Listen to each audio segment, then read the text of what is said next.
એ પતિ પત્ની બેઠા હતા.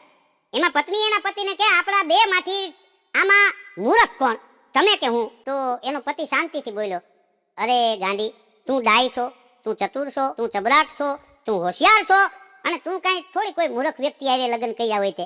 આ તું મૂર્ખ માણસને થોડી પરણી હોય, એટલે એનું કહેવાનું એમ થયું કે આપણે બેય ડાયા છે. હા, એ કઈ ગાંડા નથી. એ પતિ અને આપણા ગુજરાતીની ટેવ કેવી તમે જો, તમે ભર નીંદરમાં હુતા હોય ને બપોરે, તો ભર નીંદરમાંથી જગાડીને પૂછે, લે હુઈ ગયો તો? એ તો નાના રિહર્સલ કરતો હતો કે આમ તૂટિયા કેમ વાળવા, નાકોરા કેમ ઠળવા. હા, ગુજરાતીની એવી ટેવ, તાળું મારે ચાવી કાઢીને ત્રણ વાર તાણે. લાગી ગયું કે નહીં? કીધું આ તો ચાવી વાળું, વગર ચાવીને તમે ભૂચ માર્યા છે, લાગી ગયા છે. ડોશીમાં એ હવારમાં એને જમાઈને ફોન કર્યો કે શું હાલે છે જમાઈ રાજ? તો એનો જમાઈ કે અમારે જે હાલતું હોય તમારે તો નિરાશ થઈ ગઈ. હા, હળગ તામને બટકાવી દીધા એનો. એક બાપાને તો બેંકમાં પગીમાં રાખ્યા, ચોકીદારની નોકરીમાં. એટલે બાપા લાકડી લઈને ખુરશી નાખીને અને બેંકની બહાર આમ પગથિયા પાસે બેઠેલા.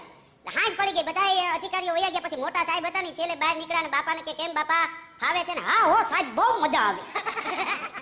2 વર્ષ તો ઘીરે વાતું કાવલ જેવું નહોતું જોઈને, અહીંયા હારા હારા માણસો રૂપિયાના બંડલ દઈને જતા હતા, આંખના નંબર ગયા. સાહેબ તો રાજી થયા. બાપા શું કે સાહેબ થોડી ચા પીવું આપણે?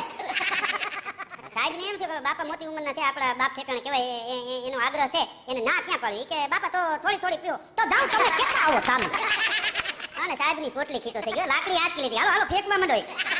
એક ભાઈ મેં કીધું કે તમારા મહેમાન કેમ નથી આવતા? મને કે 3 દીકરા ભગવાને દીધા બરજા જેવા, મહેમાનની શું તાકાત છે, ફળિયામ પગ માંડે. મેં કીધું મારી લે મહેમાન ના તો કે હું નો ટોસી નાખું. તો કેમ મહેમાન નથી આવતા?